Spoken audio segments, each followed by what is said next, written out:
Halo Bapak Ibu dan teman-teman sekalian, terimalah salam Dharma dari saya, Namo Buddhaya, Sotihontu. Semoga Anda sehat, bahagia, dan sejahtera. Di video kali ini, saya akan menceritakan kisah Dhammapada syair kedua, yang syairnya berbunyi sebagai berikut. Pikiran memelopori semua kondisi batin.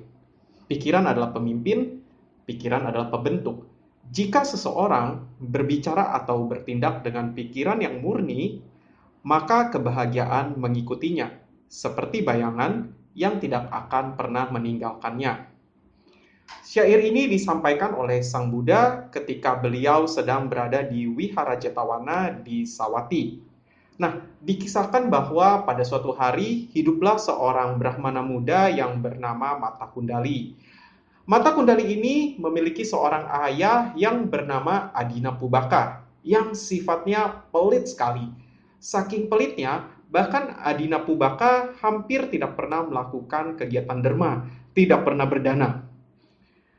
Hingga suatu hari, Mata Kundali menderita penyakit. Adina Pubaka, ayah dari Mata Kundali, tidak membawa Mata Kundali pergi ke tabib, karena Adina Pubaka takut akan kehilangan hartanya. Jadi alih-alih membawa anaknya yang sakit ke tabib, Adina Pubaka justru meracik obat sendiri dan merawat putranya yang sakit sendiri, yang tentu saja tidak berhasil.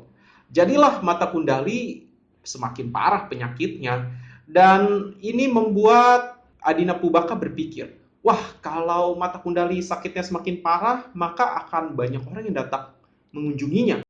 Kalau semua orang datang mengunjunginya dan masuk ke dalam rumahku, mereka akan melihat jumlah dari kekayaanku, jumlah dari hartaku di dalam rumah. Ini nggak boleh. Maka Adina Pubaka lagi-lagi melihat anaknya yang sakit, bukannya membawanya ke tabib, malah sekarang membawa Mata Kundali ke depan rumahnya.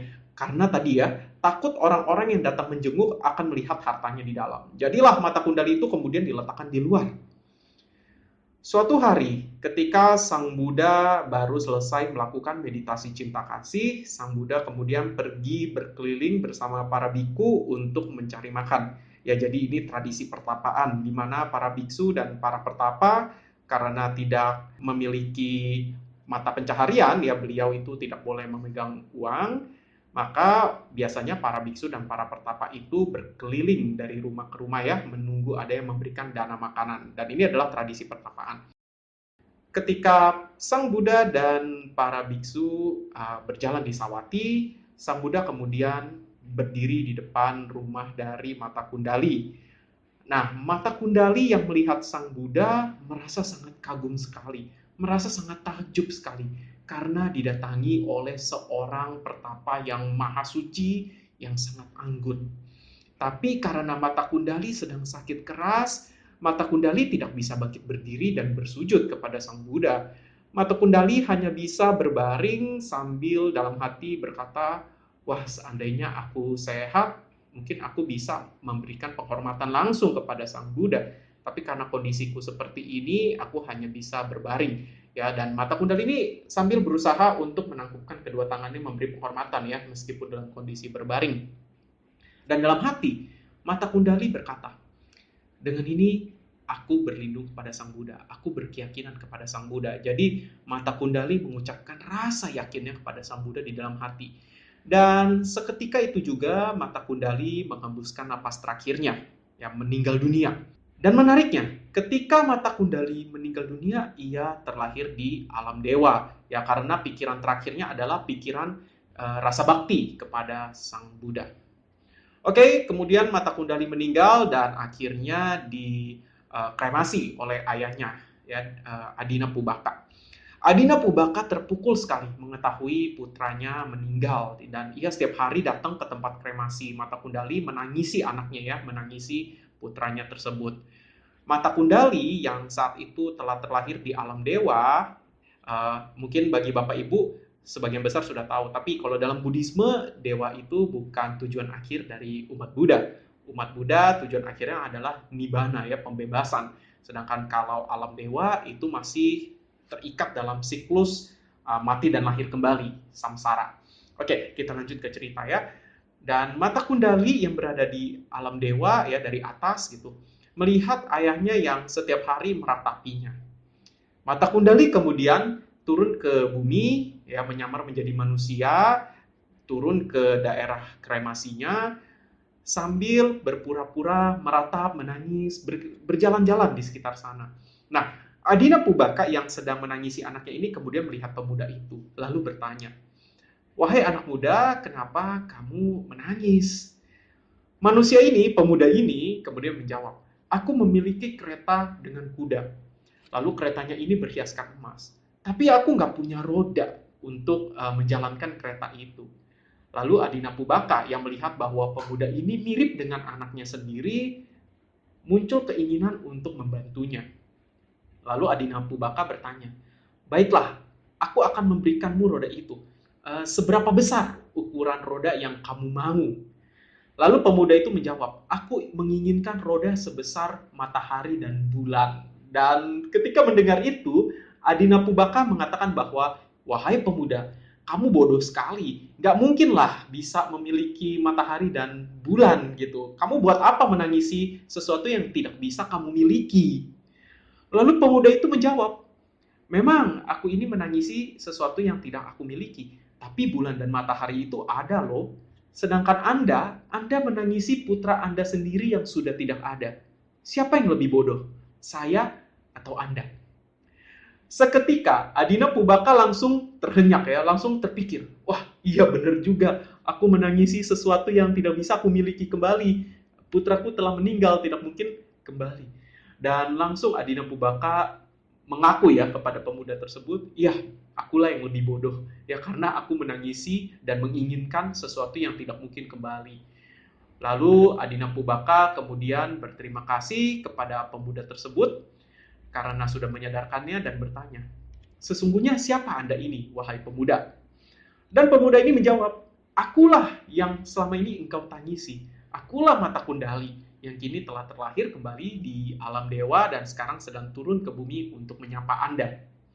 Wah, lalu ayahnya Adina Pubaka ya mungkin juga sambil setengah percaya nggak percaya, tapi karena melihat pemuda ini mirip sekali dengan Mata Kundali, ya dia kemudian bertanya, "Wahai Mata Kundali, seumur hidup aku jarang melihatmu berbuat baik.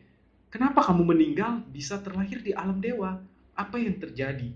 Dan dewa ini, yang dulunya adalah Mata Kundali, kemudian menjawab, "Meskipun aku sebelumnya tidak banyak berbuat baik, tapi dalam saat-saat terakhir aku meninggal, aku melihat Sang Buddha. Kemudian aku menyatakan baktiku kepada Sang Buddha. Maka setelah aku meninggal dengan kekuatan keyakinan ini, kekuatan keyakinan kepada Sang Buddha ya, aku terlahir kembali di alam dewa." Wah, mendengar ini Adina Pubaka merasa lega karena putranya yang tercinta terlahir kembali di alam yang menyenangkan ya, di alam dewa. Kemudian ayahnya bertanya kepada pemuda ini, meminta saran ya lebih tepatnya ya. Jadi, "Wah, gimana nih? Aku juga ingin ya berkeyakinan kepada Sang Buddha. Bagaimana caranya?" Lalu dewa ini ya mengatakan bahwa ya kita harus memiliki keyakinan kepada Buddha, Dhamma, dan Sangha. Kemudian kita juga harus menjaga 5 sila. Ya, tidak membunuh, tidak mencuri, tidak melakukan hubungan asusila, tidak mengucap ucapan yang tidak benar, dan juga tidak mengonsumsi zat yang menyebabkan lemahnya kesadaran. Nah, setelah mendengar ini, ayahnya kemudian mendapatkan saran ya, sebenarnya pemuda ini memberikan saran. Coba undang Sang Buddha untuk makan ya, memberikan undangan makan, lalu minta wejangan dharma dari Sang Buddha. Nah, singkat cerita, Adina Pubaka kemudian mengundang para biku ya tentu saja juga dengan Buddha untuk datang makan ya, menerima persembahan makanan di rumahnya. Setelah memberikan persembahan makanan, Sang Buddha melihat bahwa ini momen yang tepat untuk menyampaikan dharma karena yang datang tidak hanya Adina Pubaka, tapi juga banyak orang-orang lain yang juga datang ya karena ingin bertemu dengan Sang Buddha, ingin ikut berdana kepada Sang Buddha. Nah, kemudian Buddha meminta Mata Kundali yang saat itu sudah menjadi dewa untuk turun ke bumi. Ya, tolong tunjukkan wujudmu. Lalu Mata Kundali datang dan orang-orang ya kaget gitu. Wah, Mata Kundali dalam wujud seorang dewa. Lalu Buddha bertanya kepada Mata Kundali. Ya, lebih tepatnya bukan bertanya ya, tapi meminta Mata Kundali untuk menjelaskan kepada para hadirin Ya, bagaimana beliau bisa terlahir menjadi seorang dewa? Dan Mata Kundali menjawab bahwa itu adalah berkat kekuatan keyakinannya.